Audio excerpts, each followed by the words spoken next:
जिसे आप सबको जय मसीह। जिसे आज का दिन प्रभु ने दिया कि हम उसकी स्तुति आराधना करें। जिससे परमेश्वर का वचन कहता है कि हम उसके भेड़े हैं और वो हमारा चरवाहा है, तो हमें हरी चराई में चराता है, जो भी हमारी जरूरत है वो पूरा करता है। क्योंकि ना जैसे आज का दिन प्रभु ने दिया है तो हम उसकी स्तुति आराधना करें। तो इस गीत को हम गाएंगे, यहोवा चरवाहा मेरा, कोई घटी मुझे नहीं है। यहोवा चरवाहा मेरा, कोई घटी मुझे नहीं है। हरी चराइयों में मुझे स्नेह से चराता वो है। यहोवा चरवाहा मेरा, कोई घटी मुझे नहीं है। हरी चराइयों में मुझे स्नेह से चराता वो है। मृत्यु के अंधकार से मैं जो जाता था, प्रभु यीशु करुणा से तसल्ली मुझे दे दी है। मृत्यु के अंधकार से मैं जो जाता था, प्रभु यीशु करुणा से तसल्ली मुझे दे दी है। यहोवा चरवाहा मेरा, कोई घटी मुझे नहीं है। हरी चराइयों में मुझे स्नेह से चराता वो है। शत्रु के सामने मेज को बिछाता है, प्रभु ने जो तैयार की मन मेरा मगन है। शत्रु के सामने मेज को बिछाता है, प्रभु ने जो तैयार की मन मेरा मगन है। यहोवा चरवाहा मेरा, कोई घटी मुझे नहीं है। हरी चराइयों में मुझे स्नेह से चराता वो है। सिर पर वो तेल मला है, अभिषेक मुझे किया है। दिल मेरा भर गया है और उमड़ भी रहा है। सिर पर वो तेल मला है, अभिषेक मुझे किया है। दिल मेरा भर गया है और उमड़ भी रहा है। यहोवा चरवाहा मेरा, कोई घटी मुझे नहीं है। हरी चराइयों में मुझे स्नेह से चराता वो है। सर्वदा प्रभु घर में करूंगा रिवाजों में, करुणा भलाई उसकी आनंदित मुझे करती है। सर्वदा प्रभु घर में करूंगा रिवाजों में, करुणा भलाई उसकी आनंदित मुझे करती है। यहोवा चरवाहा मेरा, कोई घटी मुझे नहीं है। हरी चराइयों में मुझे स्नेह से चराता वो है। जैसे ये दूसरे गीत को हम गाते हैं, परम पिता की हम स्तुति गाए, वही है जो बचाता है हमें। तो अब तक प्रभु ने हमें बचाए रखा है, अब तक प्रभु हमें चला रहा है। तो क्या इस गीत के द्वारा हम प्रभु को धन्यवाद दें और उसकी महिमा करें। परम पिता की हम स्तुति गाए। परम पिता की हम स्तुति गाए, वही है जो बचाता हमें। परम पिता की हम स्तुति गाए, वही है जो बचाता हमें। सारे पापों को करता क्षमा, सारे रोगों को करता चंगा। परम पिता की हम स्तुति गाए, वही है जो बचाता हमें। धन्यवाद दे उसके आसन में, आनंद से आई उसके चरणों में। धन्यवाद दे उसके आसन में, आनंद से आई उसके चरणों में। संगीत गाकर खुशी से मुक्ति की चट्टान को जय ललकारे, परम पिता की हम स्तुति गाए। वही है जो बचाता हमें, वही हमारा है परम पिता। तरस खाता है सर्व सदा, वही हमारा है परम पिता। तरस खाता है सर्व सदा। पूरब से पश्चिम है जितनी दूर, उतनी दूर की हमारे गुनाह, परम पिता की हम स्तुति गाए। वही है जो बचाता हमें, माँ की तरह उसने दी तसल्ली। दुनिया के खतरों में छोड़ा नहीं, माँ की तरह उसने दी तसल्ली।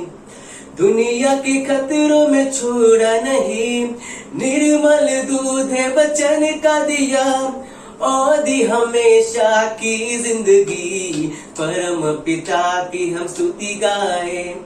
वही है जो बचाता हमें, घोंसले को बार बार तोड़कर उसने चाहा किसी के हम उड़ना उससे।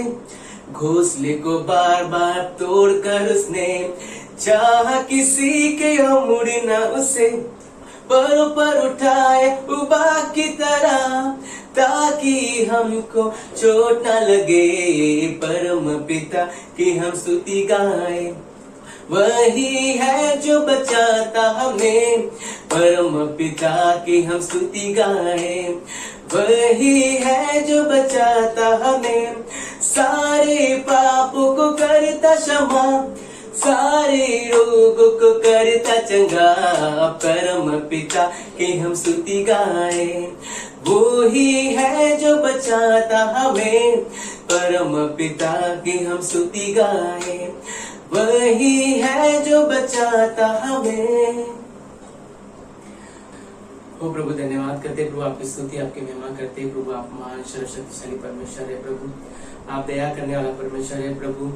हम देखते प्रभु, जब भी प्रभु हम तकलीफ में होते तो प्रभु आप हमें देखता है कि प्रभु हम किस तकलीफ में है प्रभु, और आप हमें हमारी तकलीफ को प्रभु दूर कर दे। ऐसे धन्यवाद करते प्रभु, धन्यवाद करते प्रभु। जब भी हम प्रभु फंसे हुए होते हैं प्रभु, आप हमें अपना हाथ प्रभु थामता है प्रभु, हमें प्रभु मदद के लिए प्रभु आप प्रभु आता है प्रभु। इसलिए धन्यवाद करते प्रभु, धन्यवाद करते प्रभु। जब भी हम पुकारते प्रभु, अब हमें सुनता है प्रभु, और आप प्रभु हमें बचाता है। इसलिए धन्यवाद करते प्रभु, धन्यवाद करते प्रभु। आप महान परमेश्वर है प्रभु, आप हमें संभालता है प्रभु। धन्यवाद करते हैं प्रभु, जैसे हम आराधना करते हैं प्रभु, आप हमें मदद सहायता करें प्रभु, आपकी स्तुति आराधना करने के लिए प्रभु, और आपके नाम को ऊंचा उठाने के लिए प्रभु। आराधना के द्वारा प्रभु हम आपके समूह गाने के लिए आप मदद सहायता करें। धन्यवाद करते हैं। जैसे हम इस आराधना के गीत को गाते हैं, हम प्रभु के सामने आए, हम प्रभु को कहें, प्रभु मेरा जीवन प्रभु तूने कितने आशीष से भरा है। हम देखते कि ये डिफिकल्ट समय है, ये कठिन समय है, तो भी प्रभु ने हमें आनंद से भराया, तो भी प्रभु ने हमारे घर में कमी घटी नहीं होने दिया। तो बिना इस गीत के द्वारा हम प्रभु को कहेंगे, प्रभु सही में प्रभु इस तकलीफ में भी प्रभु आपने मेरे जीवन को प्रभु आशीष से भरा है प्रभु। मेरा जीवन तूने कितने आशीषों से भरा, इसलिए मैं कहता हूँ प्रभु से प्यार है। इसलिए मैं कहता हूँ प्रभु से प्यार है मुझे, और ऊंचा ऊंचा तेरा नाम रहे। प्रभु मेरा जीवन तूने कितनी आशीषों से भरा, इसलिए मैं कहता हूँ प्रभु से प्यार है। इसलिए मैं कहता हूँ प्रभु से प्यार है मुझे और ऊंचा ऊंचा तेरा नाम रहे और ऊंचा ऊंचा तेरा नाम रहे।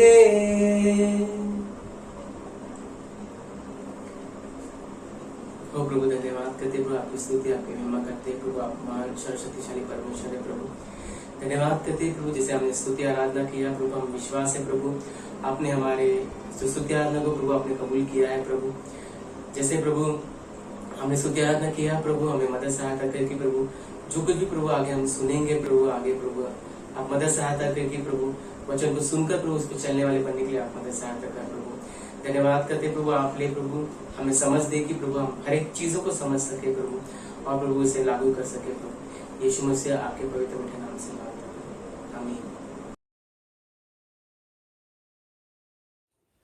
जय मसीह कलीसिया, परमेश्वर की स्तुति हो। फिर से हमें बुधवार के शाम परमेश्वर ने इस तरह इकट्ठा किया है कि हम एक साथ आए, वचनों से सीखे। और आज फिर से धन्यवाद देना चाहता हूँ कि परमेश्वर भला है, परमेश्वर बहुत ही अच्छा परमेश्वर है और वो हमारे लिए जो करता है उसके विषय में कभी हम सोच भी नहीं पाते।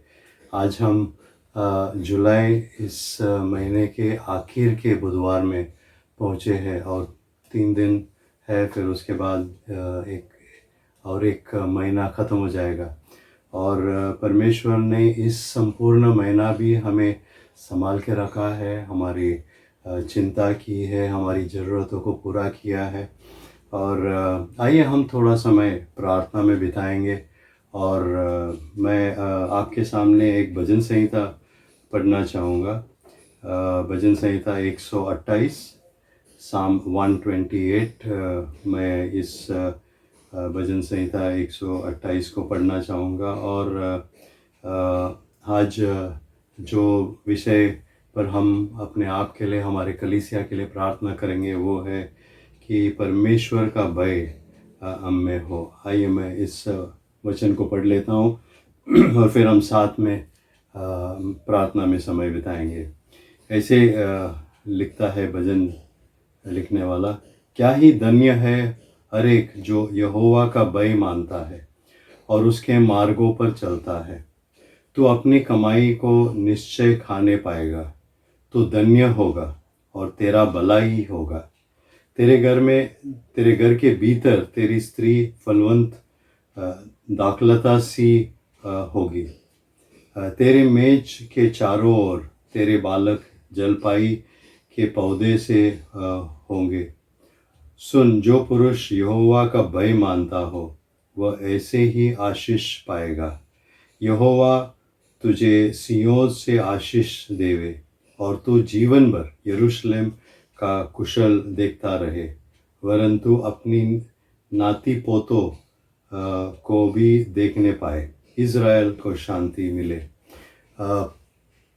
भजन संहिता में बहुत सारी बातें हैं सीखने लायक, पर मैं सिर्फ एक बात पर अपना ध्यान लाना चाहूँगा। वो पहले वचन में ऐसे लिखा है कि क्या ही धन्य है हर एक जो यहोवा का भय मानता है और उसके मार्गों पर चलता है। आज हम इस विषय पर हम अपने आप के लिए प्रार्थना करेंगे।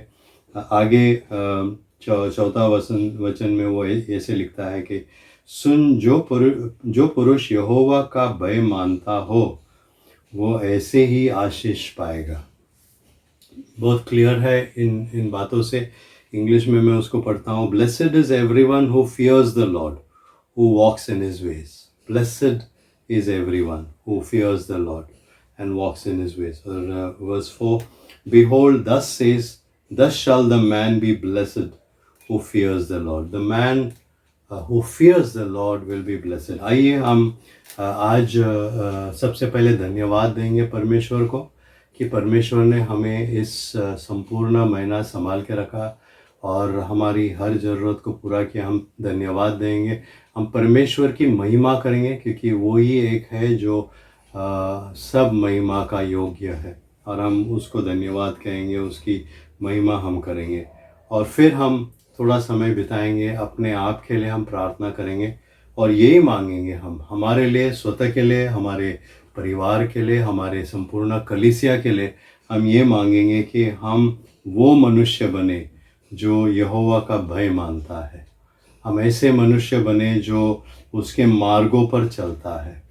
तो आइए हम सबसे पहले अपने सरों को झुकाएंगे, आंखों को बंद करेंगे और हम परमेश्वर को धन्यवाद कहेंगे। परमेश्वर की महिमा हम पहले करेंगे, हम परमेश्वर को धन्य कहेंगे, उसकी महिमा हम करेंगे और परमेश्वर की स्तुति, उसकी आराधना हम करें और हम उसी समय में धन्यवाद कहें परमेश्वर को और फिर हम अपने आप के लिए मांगेंगे। प्यारे पिता, हम धन्यवाद देते हैं इस समय के लिए, फिर से आपने हमें इकट्ठा किया है और हालांकि हम ज़्यादा बड़ा झुंड नहीं है पर हम धन्यवाद देते हैं आपको। हम धन्यवाद देते क्योंकि आप ही एक है जो सारा महिमा का योग्य है। हम धन्यवाद देते हैं। हम इस समय ये याद करते कि आप जीवित परमेश्वर हैं, आप सर्वश्रेष्ठ परमेश्वर है, आप जैसा और कोई नहीं है। और हम ऐसे परमेश्वर के सामने आते हैं जो हमारी प्रार्थना को सुनता है, हमारी आवाज़, हमारी पुकार को सुनता है, उसकी उत्तर हमें देता है और हम धन्यवाद देते हैं। संपूर्ण जुलाई इस महीने में आप हमारे साथ रहे। हम धन्यवाद देते कि आपने हमारी चिंता की, हमारी हर ज़रूरत को आपने पूरा किया और हमारे कई परिवारों में आज भी स्थिति गंभीर है। कई घरों में खाने के लिए सही हमारे पास सामान नहीं है, पर हम धन्यवाद देते हैं क्योंकि आपने हमें जीवंत रखा है, हमें जीवित रखा है। आपने हमें संभाला है इस समय और हमारी जो भी ज़रूरतें थी, जो भी हमें चाहिए थी, वो हर बात आपने हमें दी है। हम धन्यवाद देते हैं, हम धन्यवाद देते हैं क्योंकि आप जैसा और कोई नहीं है। हम धन्यवाद देते हैं क्योंकि आप जो करते हैं उसके लिए हम धन्यवाद देते हैं। इस समय हम आपकी नाम को ऊंचा उठाते हैं, सारा आदर और महिमा आपको देते हैं क्योंकि आप ही है कि जो हम सब जितने आवाज़ इस समय आप सुन रहे हैं, सबकी ओर से जो आदर और महिमा आपको आती है, सिर्फ आप उसके योग्य है। इसलिए हम आपको धन्यवाद कहते हैं, धन्यवाद कहते हैं हमारे जीवन के लिए। आपने हमें श्वास दिया है, आपने हमें जीवित रखा है, हम धन्यवाद देते हैं। आइए हम इस समय हम अपने आप के लिए मांगेंगे, स्वतः के लिए मांगेंगे, अपने परिवार के लिए हम मांगेंगे, हमारे कलीसिया के लिए हम मांगेंगे और हम ये बात मांगेंगे परमेश्वर से कि परमेश्वर हम में वो उस भय को डाले कि हम हमेशा यहोवा परमेश्वर का हम भय मानते रहे और उसके मार्ग पे हम चलते रहे। क्योंकि वचन ऐसे कहता है कि सुन, जो पुरुष यहोवा का भय मानता हो वह ऐसे ही आशीष पाएगा। और आज हम परमेश्वर के सामने इसलिए आए हैं क्योंकि हमें परमेश्वर की आशीष चाहिए। तो आइए अपने आप को अपने इस समय परमेश्वर के हाथ में हम देंगे। हम यही मांगेंगे कि परमेश्वर, इस दुनिया हमें कई बातों में अपने ओर खींच लेता है, परमेश्वर आपसे दूर ले जाता है। पर आइए हम ये चीज़ मांगेंगे कि परमेश्वर की वो भय, आपका भय, परमेश्वर आपका भय हमारे अंदर हो, ताकि हम कभी इस जग के पीछे नहीं जाएंगे। जग जो कहता है वो हम नहीं करेंगे। वो भय आप हम में डाल दो। हमारे जीवन में ऐसे होने दे कि हम आपके मार्गों में चलेंगे, आपके सही सब मार्गों में हम चले, ऐसे होने दे। आइए हम अपने आवाज़ को उठाएंगे और मांगेंगे ये परमेश्वर से, अपने आप के लिए, अपने परिवार के लिए, इस हमारे कलीसिया के लिए, जो भी हमारे रिश्तेदार हो गए, जिसका भी याद हमें आता है उसके लिए हम ये चीज़ मांगेंगे। प्यारे पिता, हम मांगते हैं इस समय कि आपका भय हमारे जीवन में हो, आपका भय हमारे अंदर हो, ताकि हम जब भी इस जग के लोग जग की जो परंपरा है जो हमें खींचता है, गलत करने को कहता है, उस समय आप हमारे सामने सिर्फ आपकी भय रहेगी।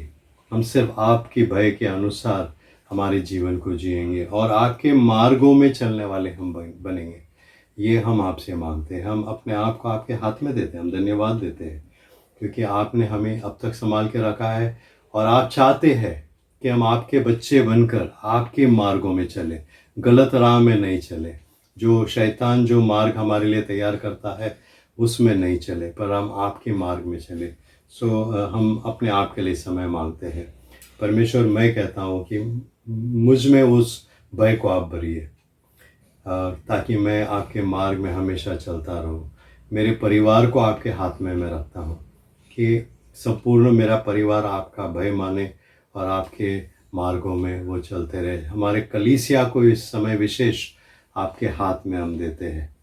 हमारी प्रार्थना यही है परमेश्वर कि आप हमारे कलीसिया के हर सदस्य को आप इस समय विशेष रीति से आप आपके भय में रखेंगे। हम कभी भी जब भी हम हमारे कलीसिया में आपकी हम याद करते रहेंगे और आपकी भय के अनुसार हम करेंगे। जो भी हम हमारे परिवार में करते हैं वो दुनिया की रीति के अनुसार नहीं, पर आपके भय के अनुसार हम करें। आपके मार्ग में चलने के लिए आप हमारे कलीसिया को आप मदद करें। कलीसिया के हर सदस्य को आपके हाथ में हम रखते हैं।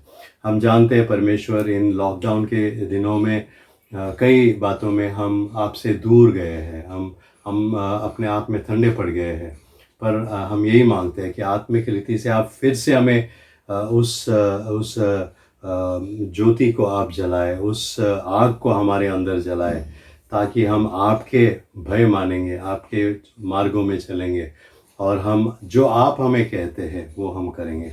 फिर से हम सबको आपके हाथ में देते हैं। हमारी प्रार्थना है कि आप हमारी प्रार्थना को सुने हैं और उसके उत्तर दे हैं। हम सबको आपके हाथ में हम देते हैं। आने वाला वचन के लिए भी हम मांगते हैं कि जो विषय हम सीखेंगे वो आप हमें सिखाएंगे। पवित्र आत्मा आप आपके जो वचन हम पढ़ेंगे आप हमें उसको समझाए, ताकि उस वचन में जो लिखा है, जो गहरी बात है, जो उसमें बहुत महत्वपूर्ण जो बात है वो हम सीख लेंगे और आपके वचनों के अनुसार हम हमारे जीवन को हम जिएंगे आपके इच्छा के अनुसार। फिर से आने वाले समय को आपके हाथ में देते हैं। मांगते हैं परमेश्वर आप हमारे समय में आप हमारे साथ हो और वचन के द्वारा आप फिर से हमें आशीष दें। धन्यवाद देते हैं प्रभु यीशु मसीह के नाम में ये सब मांगते हैं, आमीन। इस समय हम वचनों से सीखेंगे और हम आत्मिक परिपक्वता के विषय में सीख रहे हैं। हमारी प्रार्थना जब हम इन वचनों को सीखते हैं वो ये है कि हम प्रभु यीशु मसीह जैसे बने, हम आत्मिक रीति से परिपक्व बने। Our prayer, our hope as we study these scriptures is that we will be spiritually mature. We will become more like Jesus Christ himself.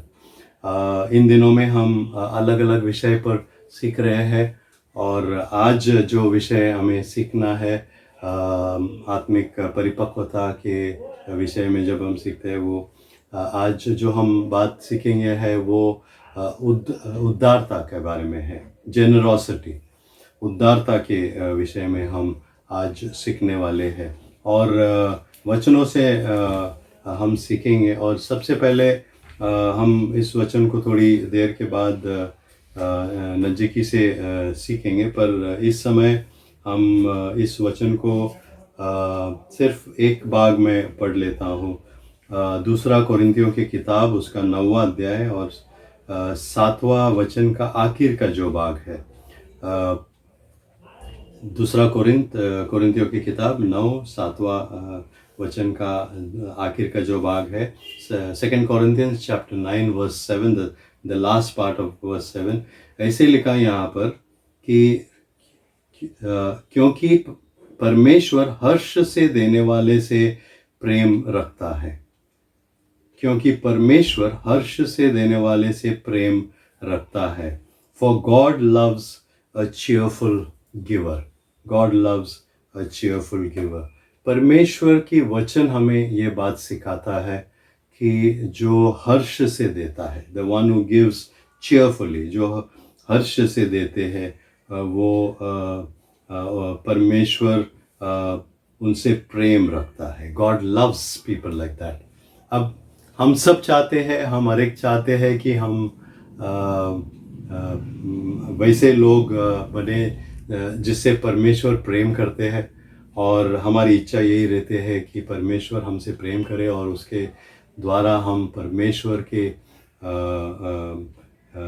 विशेष लोग होकर परमेश्वर हमें आशीष देते रहे. पर यहाँ पर अगर हम इस वचन का इस भाग को लेते हैं तो यही हमें सीखना मिलता है कि परमेश्वर ऐसे लोगों से प्रेम करता है, परमेश्वर ऐसे लोगों से प्रेम रखता है जो हर्ष से देते हैं. और आज हम उस विषय पर देखेंगे कि जेनरोसिटी या उदारता क्या है, हर्ष से देना उसका मतलब क्या है, और परमेश्वर हमसे क्या चाहते हैं. आज जब हम वचनों को देखेंगे, हम विशेष करके हम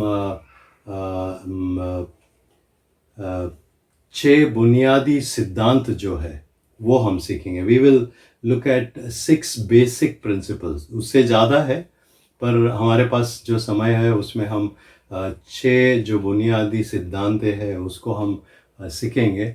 हमारी इच्छा ये है कि हम ये समझे कि देना उसमें क्या जाता है. अब वचनों से देखने से पहले एक छोटी सी बात आपके सामने मैं रखना चाहूँगा, और वो ये है कि कई बार जब हम देने की विषय पर हम सोचते हैं, देने की विषय पर जब हम बात करते हैं, तो सपोजिंग मैंने आपको ये प्रश्न पूछा तो कि जब देते हैं तो उसका मतलब क्या है, हमें देना है, हर्ष से हमें देना है, तो उसका मतलब क्या है. और हम जब देने के विषय में जब हम बात करते हैं तो हम सिर्फ दशांश की बात करते हैं. बहुत सारे लोग ऐसे हैं, उनको ये लगता है कि हमने अगर हमारा दशांश दे दिया, जो हम कमाते हैं उससे 10वां भाग अगर हम निकाल के कलीसिया में दे देते हैं तो हमारा काम वहाँ पर ख़त्म हो जाता है, हमारा देना जो है वहाँ पर ख़त्म हो जाता है. पर मैं आपको ये एक बात बता दूं कि जब परमेश्वर का वचन जब उदारता के बारे में सिखाता है, देने के बारे में सिखाता है, तो वो सिर्फ 10% की बात नहीं करता है, सिर्फ 10वां भाग की बात नहीं करता है. और आज मैं आपसे ये विनती करूँगा कि जब हम इस विषय को सीख रहे हैं, आप अपने मन को खोल दीजिए, और जो वचन से हम सीखेंगे वो समझने की आप कोशिश कीजिए. और मैं आपको कोई फिगर नहीं दूंगा कि अगर 10% नहीं है, अगर 10% नहीं है तो कितना होना चाहिए, कितना हम देना चाहिए, मैं आपको नहीं बताऊंगा, क्योंकि वो जो बात है वो आपके और परमेश्वर के बीच की बात है. आप और परमेश्वर मिलकर ये तय करेंगे कि मैं कितना देना चाहिए, उदारता मेरी ओर से कितना होना चाहिए, ये हम तय करेंगे परमेश्वर के साथ बैठकर. और मैं आपको नहीं बता सकता हूँ, क्योंकि हर व्यक्ति का देने का जो हिसाब होता है, आंकड़ा होता है, वो अलग होता है. पर हम वचनों से सीखने की कोशिश करेंगे. और सबसे पहले आज हम जिस वचन से सीखेंगे वो पहला इतिहास का किताब है. आइए, आप अगर आपके पास इस समय आपने बाइबल आपके सामने नहीं रखा है तो प्लीज़ आपके बाइबल आप खोलिए. पहला इतिहास का किताब, उसका 29वां अध्याय, और वहाँ पर हम 14 वचन को पढ़ेंगे. पहला इतिहास 29 अध्याय और 14 वचन को हम पढ़ेंगे. अब मैं आपको ये बताऊं कि ये जो वाक्य कहा है वो राजा दाऊद ने कहा था. और दाऊद राजा की ये इच्छा थी कि वो परमेश्वर के लिए वो एक मंदिर बनाए, क्योंकि उस समय तक परमेश्वर का जो घर था या परमेश्वर की जो जहाँ पर लोग आते थे, जो याजक थे वो आते थे सेवा करने के लिए, वो एक तंबू था, एक टैबरनेकल था। पर दाऊद राजा की इच्छा थी कि वो एक मंदिर बांधे, और फिर परमेश्वर ने उसको कहा कि नहीं, तुम नहीं कर सकते हो क्योंकि तुमने बहुत सारी लड़ाई की है, तुम्हारे बेटे सुलेमान राजा वो ये काम करेगा। और पर दाऊद राजा ने तैयारी की क्योंकि उसको पता था कि सुलेमान राजा इस मंदिर को बनाएगा, और उसने लोगों से चीज़ें मांगी, जो चीज़ें मंदिर बांधने के लिए लगेगा उसके लिए वो लोगों से मांगने लगा। और ये बात यहाँ पर एक वचन जो हम पढ़ेंगे वो उसी को दर्शाता है, और एक बात वो कहता है उससे हमें सीखना है। 14 वचन, पहला इतिहास 29वां अध्याय में ऐसे लिखा है, मैं क्या हूँ, ये दाऊद राजा की शब्द है, मैं क्या हूँ और मेरी प्रजा क्या है कि हमको इस रीति से अपनी इच्छा से तुझे भेंट देने की शक्ति मिले। तुझी से तो सब कुछ मिलता है और हमने तेरे हाथ से पाकर तुझे दिया है। But who am I? This is King David speaking. He says, who am I? But who am I? And what is my people that we should be able thus to offer willingly? For all things come from you, and of you have we given you. दो बातें यहाँ पर हमें सीखना है। सबसे पहले मैं दूसरा भाग में जाऊंगा, उस वचन के दूसरा भाग में जाऊंगा जहाँ पर ऐसे लिखा है, तुझी से तो सब कुछ मिलता है और हमने तेरे हाथ से पाकर तुझे दिया है।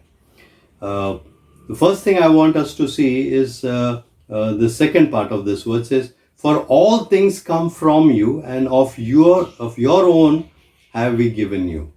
हमारे पास जो भी है वो, कई लोग ऐसे सोचते हैं कि हमारे पास जो धन संपत्ति है, हमारा जो घर है, हमारा जो चीज़ें हमारे पास है, गाड़ी बंगला जो भी हमारे पास है, हम ये सोचते हैं कि ये सब हमारा है, ये हमारे विचार है। हम ये सोचते हैं कि हमने बहुत मेहनत किया है इसलिए ये सब हमने मेहनत से हमने पाई है। पर वचन हमें ये बताता है, और आपको ये बात बिल्कुल शुरुआत में हमें ये बात हम सीख रहे हैं, आपको ये बात समझना है कि हमारे पास कुछ नहीं है, हमारे पास जो कुछ है वो हमारा नहीं है। वचन हमें कहता है कि तुझी से सब कुछ मिलता है, जो हमारे पास है वो परमेश्वर ही हमें देता है। परमेश्वर जो भी हमारे पास है वो परमेश्वर हमें देता है। और हमारे लिए यहाँ पर एक बड़ी चीज़ जो समझने की जो बात ये है कि परमेश्वर ने हमें दिया है और हमने तेरे हाथ से पाकर तुझे दिया है। जो परमेश्वर ने हमें दिया है, हम क्या करते हैं, उससे एक छोटा सा भाग निकालते हैं और उसको परमेश्वर को देते हैं। जैसे अगर हम दशांश की बात करें तो हम 10वां भाग निकाल कर परमेश्वर को रिटर्न देते हैं, कलीसिया को देते हैं। अब हमें ये समझना है कि जो भी हमारे पास है, जो भी हमने सोचो, आपने जो आपने महीने भर कमाई की, मेहनत की, उसका आपको कमाई मिला, पगार मिला, और आप क्या करते हैं, उसमें से एक 10वां भाग निकाल के रखते हैं और वो कलीसिया में दे देते हैं। और आपको लगता है कि मैंने तो मेरा दे दिया, जो मुझे देना चाहिए था वो सब कुछ मैंने दे दिया। पर बाकी जो 90% आपके पास है वो किसका है? वो क्या आपका है? ये प्रश्न है। क्योंकि वचन हमें कहता है कि वो हमारा नहीं है, क्योंकि जैसा यहाँ पर लिखा है, तुझी से तो सब कुछ मिलता है और हमने तेरे हाथ से पाकर तुझे दिया है। For all things come from you and of your own have we given you. All things come from you and of your own we have given back to you. तो ये पहली बात आपको समझना है कि सब कुछ जो हमारे पास है वो हमारा नहीं है, वो परमेश्वर का ही है। परमेश्वर ने हमें दिया है उसको संभालने के लिए, उसको उपयोग करने के लिए, और उसमें से हम परमेश्वर को फिर से दे देते हैं। दूसरा जो बात है वो इस वचन के पहले भाग में है।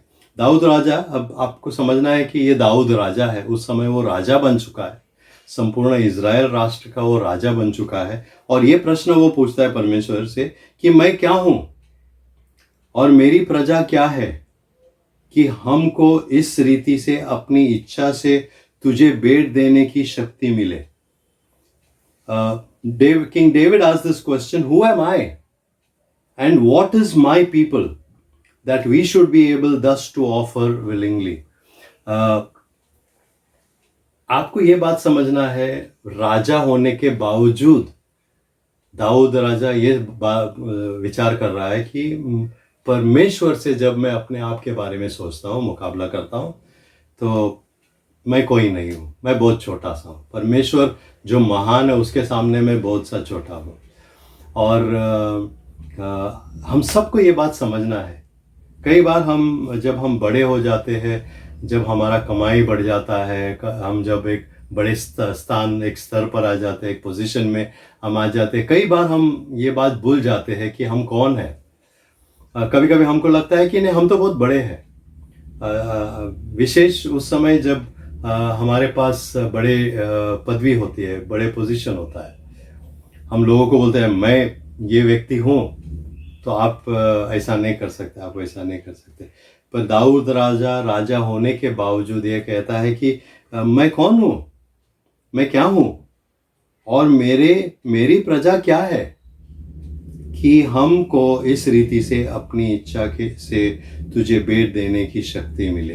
परमेश्वर ने हमें एक अपनी दया में, अपनी कृपा में, परमेश्वर ने हमको एक मौका दिया है कि जो परमेश्वर ने हमें दिया है उसमें से कुछ हम परमेश्वर को दें। और ये परमेश्वर की ओर से है, परमेश्वर हमको वो मौका देता है। तो ये पहली बात आपको समझना है, जो पहली सिद्धांत है वो आपको समझना ये है।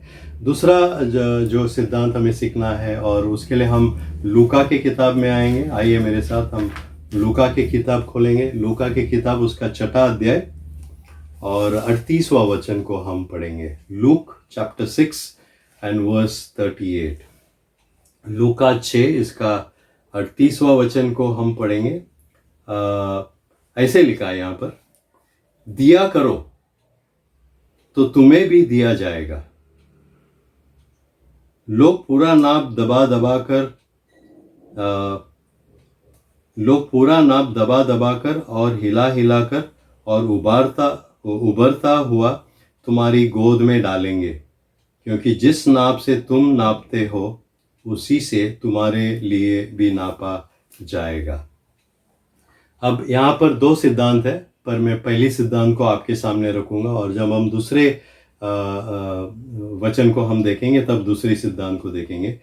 यहाँ पर जो सिद्धांत हमें सीखना है कि सबसे पहले हमें देने की ज़रूरत है। The principle that I want to give you here is that we need to first give. We need to be the ones to first give.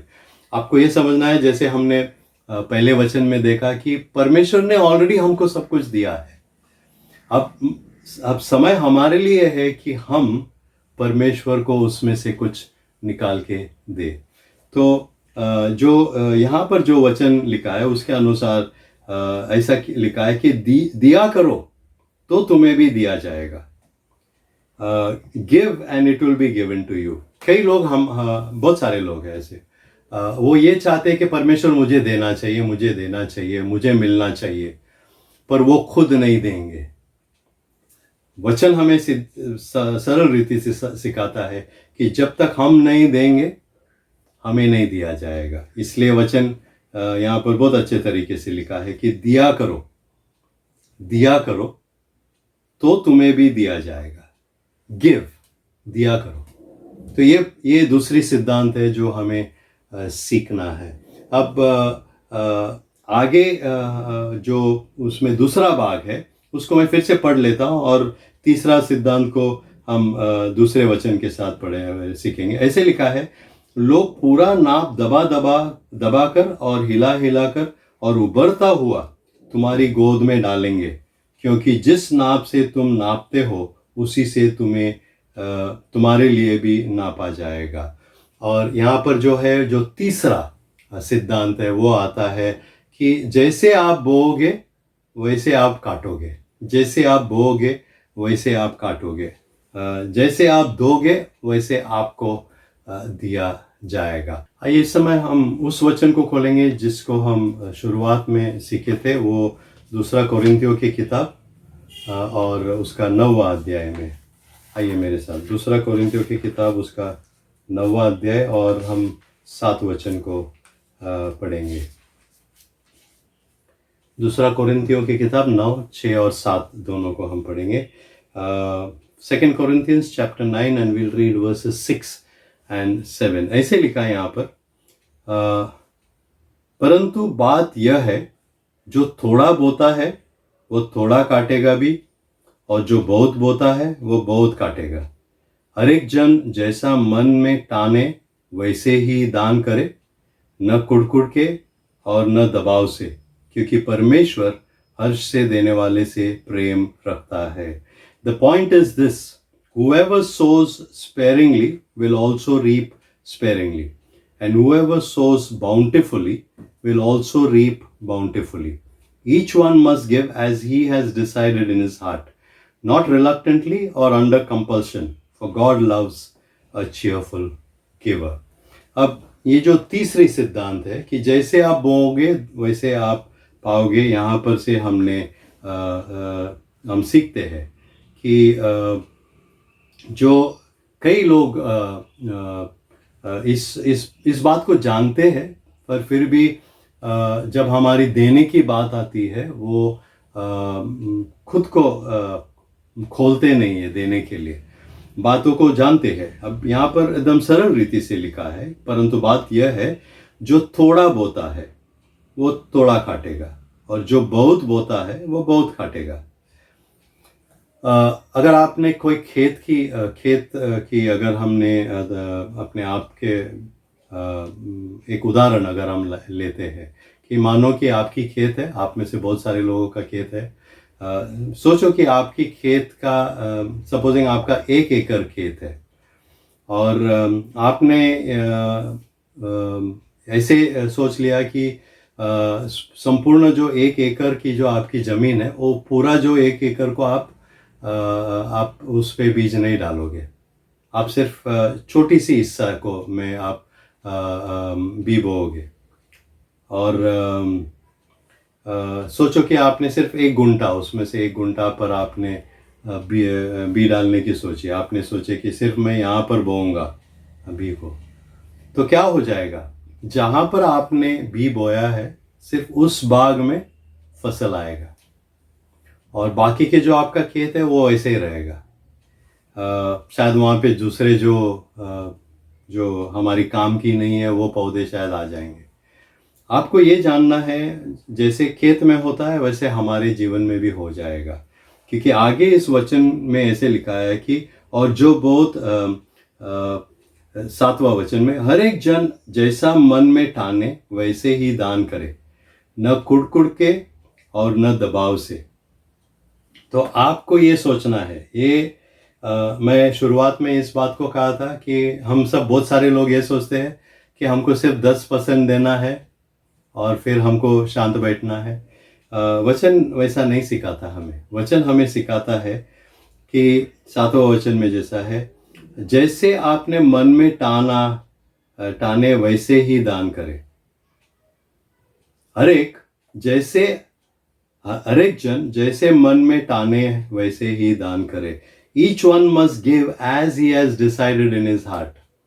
आपको परमेश्वर के साथ बैठना है, आपको प्रार्थना में समय बिताना है, परमेश्वर को मांगना है, पूछना है कि परमेश्वर मुझे कितना देना चाहिए, आप मुझसे कितना चाहते हैं कि मैं कितना दूं, और फिर आपको देना चाहिए। जितना आप परमेश्वर के साथ आपका एग्रीमेंट हो जाएगा, आप फिक्स करेंगे, उसके अनुसार आपको देना है। उदाहरण मेरे पास बहुत सारे हैं, पर उतना समय नहीं है। एक उदाहरण मैं देता हूँ। मैंने एक व्यक्ति के बारे में मैं सुना हूँ, आप लोग ने भी शायद उस व्यक्ति के बारे में सुना होगा। वो जो उसका कमाई है, बिजनेसमैन है, बहुत बड़ा बिजनेस है उसका। जो वो कमाता है जितना वो कमाता है उससे 80% वो बार दे देता है, 80% वो बार दे देता है। अपने पास सिर्फ 20% रखता है और वो 20% से अपना जीवन वो बिताता है। मैंने दूसरा एक बूढ़ी स्त्री के बारे में मैंने सुना था, जिसको हर महीना पेंशन मिलती थी और उसकी जो पति थी वो गुज़र गए थे और बच्चे अपने अपने घर बनाए थे और वो अलग रहते थे। और ये जो बूढ़ी स्त्री थी वो उसको पेंशन आता था, उसके पति के पेंशन उसके पास आता था। और उसका उन्होंने एक नियम बना दिया था कि उस पेंशन में से सिर्फ जितना उनका खर्चा है वो अपने पास रखती थी, बाकी का सब वो दूसरों को दे देती थी। मुझे अभी भी याद है, जब मैं एक दूसरी संस्था में काम करता था, वो लोग अपने दशांश या लोग पैसे बेचते थे और एक स्त्री थी, एक विधवा माँ थी, वो अपने बेटे के घर में रहती थी वो। और उनका एक सिस्टम उन्होंने बनाया था, और मैं उस समय की बात कर रहा हूँ जब लोग मनी ऑर्डर में पैसा एक दूसरे को भेजते थे। आजकल हम उस मनी ऑर्डर की बात ही नहीं करते हैं, पर ये उन दिनों की बात है जब मनी ऑर्डर के द्वारा लोग एक दूसरे को पैसा भेजते थे। और उस व्यक्ति हर महीना कभी नहीं भूलती थी वो, हर महीना उसका एक मनी ऑर्डर का छोटा सा जो रिसीट था वो मेरे सामने आ जाता था। और वो छोटी सी वहाँ पर एक चिट्ठी लिख देती थी और बताती थी कि थैंक यू, आप लोग मेरे लिए प्रार्थना कर रहे हैं। और अगर कभी उसको उसके जीवन में कोई प्रार्थना विनती हो तो वो लिखती थी कि मेरे लिए ऐसी ऐसी बात के लिए प्रार्थना करना। मुझे एक बार याद है, मैंने एक बार ऐसे मुझे लगा कि उनको पत्र लिखना चाहिए, तो मैंने उनको उनका जो थैंक यू लेटर होता है उसके नीचे मैंने कुछ हाथ में लिख दिया था उनके लिए। और वो इतने खुश हो गए, उन्होंने पूरा एक लेटर लिख के मुझे दे दिया और मैंने कई साल उसको संभाल के रखा था। अब आपको मैं ये इसलिए बोल रहा हूँ कि कभी कभी लोग बोलते हैं कि मेरे पास तो कुछ है ही नहीं देने के लिए, पर अगर आपने परमेश्वर के साथ बैठ के ठान लिया और आपने देने की इच्छा बताई तो परमेश्वर ज़रूर आपको देने मदद करेगा। तो ये तीसरी जो सिद्धांत है जो हमें समझना चाहिए कि जैसे हम बोएंगे वैसे हम काटेंगे। अगर हम कम बोएंगे तो हम कम काटेंगे, अगर हम ज़्यादा बोएंगे तो हम ज़्यादा काटेंगे। चौथा सिद्धांत हमको सीखना है, उसके लिए आइए मेरे साथ प्रेरितों के कार्य इस किताब में हम जाएंगे। प्रेरितों के जो कार्य है उसका 20 अध्याय और हम 35वां वचन को पढ़ेंगे। Acts chapter 20 and verse 35।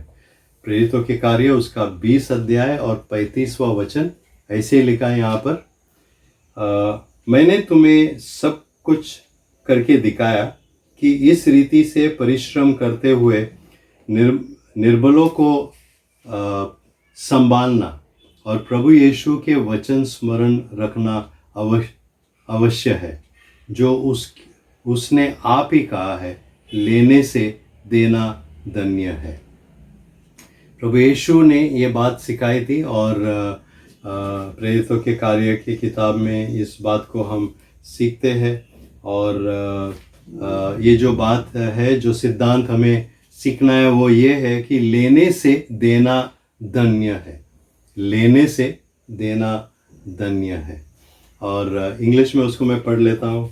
ऐसे लिखा है, in all things I have shown you that by working hard in this way we must help the weak and remember the words of the Lord Jesus, how he himself said, it is more blessed to give than to receive। तो ये सिद्धांत हमारे लिए समझने की ज़रूरी है कि लेने से देना धन्य है। कई लोग हैं वो ये उनके दिमाग में यही बैठ गया है कि मुझे मिलना चाहिए, मुझे मिलना चाहिए, मैं सिर्फ लेता रहूँगा, मैं कभी दूंगा नहीं। और बहुत सारे लोगों के साथ ये प्रॉब्लम है, वो देते नहीं है, वो सिर्फ लेने की सोचते हैं। जहाँ पर भी जाएंगे जितना वो अपने आप खींच सकते हैं उतना वो खींच लेंगे, अपने आप के लिए ले लेंगे। और कई बार हम छोटे बच्चों जैसे बन जाते हैं जिनको चॉकलेट पसंद है, कैंडी पसंद है, और उनके सामने अगर आपने बहुत सारे कैंडी रख दिया तो हाथ डालेंगे और उसको अपने जेब में डालने की कोशिश करेंगे। कभी कभी हम उस तरह करते हैं, लेकिन वचन हमें क्या सिखाता है?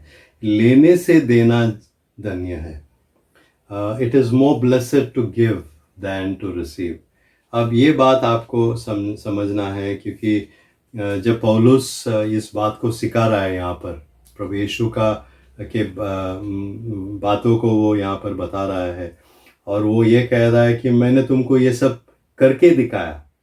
मैं खुद आपके लिए एक उदाहरण था, और मैंने कैसे परिश्रम करके जिनके पास नहीं है उनको संभालने में मैंने आपको सिखाया है कैसे किया जाता है। तो ये कहता है कि और प्रभु यीशु की वचन स्मरण रखना आवश्यक है। It is important for us to remember, it is important for us to keep in our mind. क्या बात हमें हमारे ध्यान में हमेशा रखना है कि लेने से देना धन्य है। कई बार ज़रूरी होता है लेना, क्योंकि अगर आपके पास कुछ भी नहीं है, अगर कोई आपको दे रहे हैं तो आप ज़रूर लीजिए, पर जो आपको मिलता है उससे देने की आप बात कीजिए, क्योंकि लेने से देना धन्य है। जब तक हमारा ये दिमाग से ये बात नहीं निकलेगा, हम अटके रहेंगे, आशीष हमको नहीं मिलेगा। आपको याद रखना है कि लेने से देना ज़्यादा धन्य है। लेना हम जानते हैं, पर देना हमें सीखना है, क्योंकि देने में हमें धन्य है। पांचवी जो सिद्धांत हमें सीखना है वो हम जाएंगे नीति वचन के किताब में। तो आइए मेरे साथ दो वचन जो है हम नीति वचन से सीखेंगे। नीति वचन, सबसे पहले नीति वचन का 3रा अध्याय, और उसमें हम सीखेंगे 9 और 10 वचन से। नीति वचन उसका 3रा अध्याय 9 और 10 वचन को हम पढ़ेंगे। ऐसे लिखा है, अपनी संपत्ति के द्वारा और अपनी भूमि की सारी पहली उपज देकर यहोवा की प्रतिष्ठा करना। इस प्रकार तेरे खत्ते भरे हुए पाए रहेंगे, और तेरे कुंडों में नया दाखमुख उमड़ता रहेगा। Proverbs chapter 3 verse 9 and 10, honor the Lord with your wealth and with the first fruits of all your produce, then your barns will be filled with plenty and your vats will be bursting with wine. यहाँ पर जो बात हमें सीखना है, मैं आपको थोड़ा अलग तरीके से बताने की कोशिश करूँगा कि देने से परमेश्वर का आदर होता है और हमें पुरस्कार मिलता है। Giving brings honour to God and rewards for us. अब इसमें दोनों का फायदा है। परमेश्वर जो हमसे चाहते हैं वो परमेश्वर को मिलता है। वो क्या है? परमेश्वर को हमारे देने से आदर मिलता है। और दूसरी जो बात है वो हमें हमारा पुरस्कार मिल जाता है। तो दोनों बातों को हम यहाँ पर देखेंगे। सबसे पहले जो बात हमें सीखना है वो ये है कि उस बात को फिर से पढ़ लेता हूँ। अपनी संपत्ति के द्वारा और अपनी भूमि की सारी पहली उपज देकर यहोवा की प्रतिष्ठा करना। Honor the Lord with your wealth and with the first fruits of all your produce. परमेश्वर ने ये यहूदी लोगों को, इज़राइल के लोगों के लिए नियम बना के रखा था कि जब वो उनका फसल आ जाएगा तो जब कटनी करते तो पहला जो धन उनके पास आता है वो परमेश्वर को उन्हें देना है। फर्स्ट फ्रूट्स जो हम बोलते हैं, जो पहला जो कटनी करते हैं वो परमेश्वर को देना पड़ता है। और दूसरा बात ये था कि वो जो धन उनके पास था वो इस्तेमाल करके उन्हें परमेश्वर की आदर करना, ये उनके लिए ज़रूरी थी और ये नियम था उनके लिए, वो करते थे। आज वही नियम हमारे लिए भी है। आपके पास थोड़ा हो या बहुत ज़्यादा हो, कोई फ़र्क नहीं पड़ता है।